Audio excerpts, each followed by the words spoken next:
বাপ আই মাতৃ সমস্ত আৰু বন্ধু বান্ধৱীসকল, আপোনাসৱৰ চৰণ পংকজত ভক্তি ভৰা সেৱা নিবেদন কৰি শ্ৰীমন্ত শংকৰদেৱ সংঘ হাওৰাঘাট স্থিত শ্ৰীমন্ত শংকৰদেৱ নাম ধৰ্ম ও সাংস্কৃতিক বিকাশ কেন্দ্ৰ লগতে শ্ৰীমন্ত শংকৰদেৱ বিদ্যালয়ৰ সৌজন্যত অনুষ্ঠিত কৰা শ্ৰীমদ ভাগৱত পাঠৰ অমৃতময় ব্যাখ্যা ৰিংকু শইকীয়াৰ চেনেলৰ তৰফৰ পৰা শ্ৰৱণ দৰ্শন কৰিবলৈ স্বাগতম জনাইছোঁ।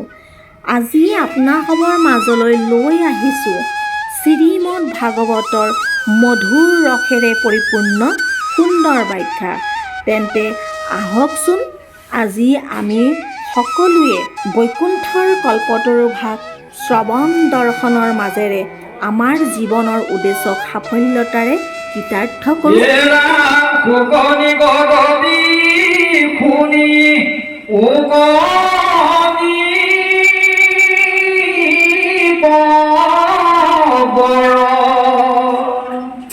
জীৱা পাপে জীৱা মৰ কত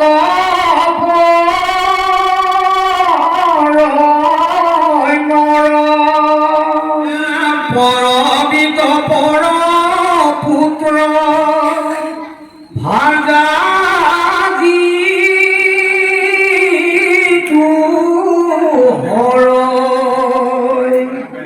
অন্তকালে আহি দুতে পাখে বান্ধি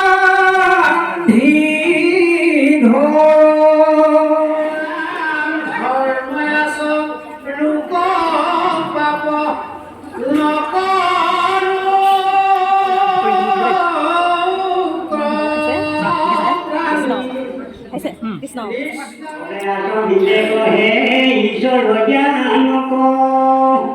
দেই উপদেশ সিটো ভগৱতী পন্থক সিটো জন জানা মই সাক্ষাতে ঈশ্বৰ জগতৰ গুৰু আৰু নাহি তাত্বৰ ভক্তি জ্ঞান দাতা বিনে গুৰু সেৱা নাই কহিলো পণ্ডিতী তোমাক বুজাই। যিজনে ভক্তি জ্ঞান দিয়ে সেইজনৰ বাহিৰা আৰু গুৰু দ্বিতীয় গুৰু নাই। আৰু তেওঁ কৈছে সিটোজনৰ জানা মই সাক্ষাতে ঈশ্বৰক গুৰুৱে নিজে কৈছে। ইয়াৰ পৰা আমি কি অনুমান কৰিব পাৰোঁ যে আমাৰ গুৰু শ্ৰীমন্ত শংকৰদেৱ স্বয়ং ভগৱান। ভগৱান কাৰণেই গুৰুৱে কৈছে সিটো জানা মই সাক্ষাতে ঈশ্বৰ। গতিকে ঈশ্বৰক আমি ক'ত পামি দিয়া এই গুৰুৰ আশ্ৰয়তে পাওঁ। যদি আমি আমাৰ মহাপুৰুষ শ্ৰীমন্ত শংকৰ গুৰুজনাৰ চৰণ চিন্তা কৰোঁ আমি এই ভৱ সংসাৰৰ পৰা অচিৰে পাৰ হৈ যাব পাৰিম। কাৰণ ইয়াত তৰণৰ উপায়বিলাক দি আছে, কিন্তু তাৰ সাৰমৰ্মটো কি?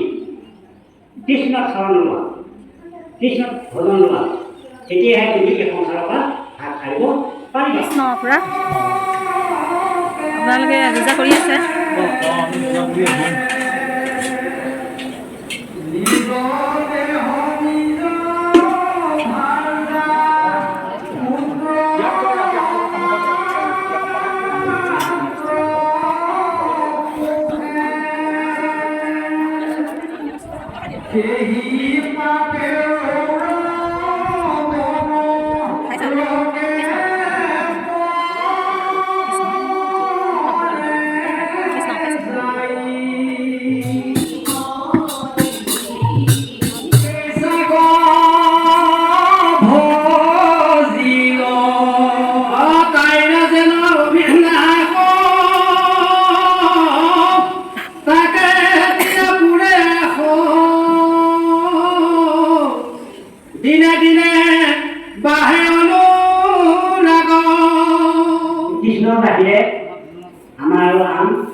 দেৱতা কোনো প্ৰয়োজন নাই। কৃষ্ণই পিতা, কৃষ্ণই মাতা, কৃষ্ণৰ বাহিৰে আমাৰ কোনো নাই।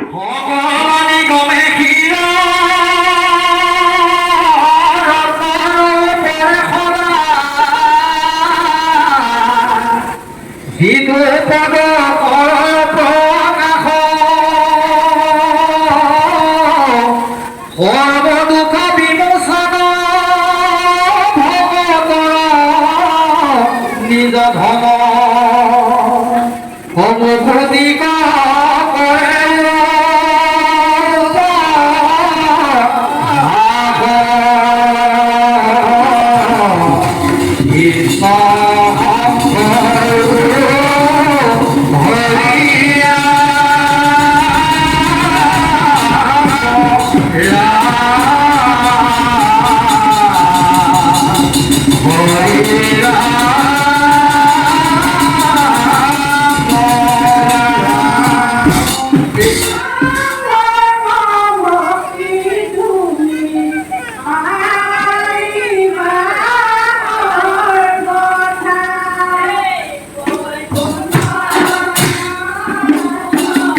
হে মৰণ, অপৰাধ ক্ষমা কৰি তুমি দয়া শিলহৰি, মোক ৰক্ষা কৰি চৰণ।